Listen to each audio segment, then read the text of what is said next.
प्रकल्प राबवत होतो, परंतु त्याला वेगळी अशी दिशा नव्हती. म्हणजे कशा प्रकारे करायचं, त्याच्या नोंदी कशा करायच्या, त्याचं निरीक्षण कसं करायचं, गटामध्ये कसं सांगायचं, हे आपल्याला करायचं एवढं. मग ती दिशा आम्हाला इथं मिळाली.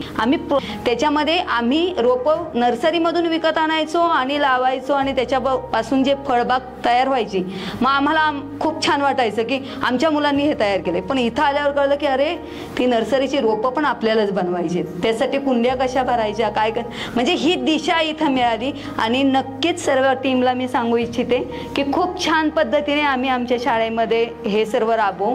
आणि मग पायलट म्हणजे काय, हा खूप मोठा प्रश्न पडला होता की बा आपण एक एक्झाम्पल म्हणून आपलं स्कूल तयार होणार आहे, मग आपण रिसोर्स पर्सन होणार आहे, आपल्याला तिकडे टीचिंग द्यायचं आहे. ह्या सगळ्या कल्पना एकदम म्हणजे मनात सगळ्या कल्पना यायला लागल्या.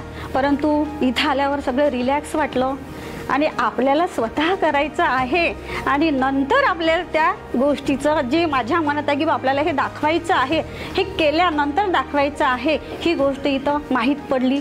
आणि भरपूर काही शिकायला मिळालं मॅडम.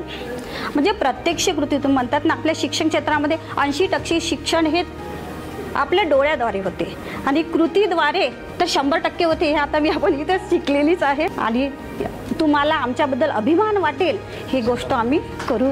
धन्यवाद. पहिल्या दिवशी आम्हाला एक लॅब दिली, त्या लॅबमध्ये गेलो आहे आणि त्या लॅबमध्ये माझ्याकडे मेटाट्रॉनिक्स होतं आहे.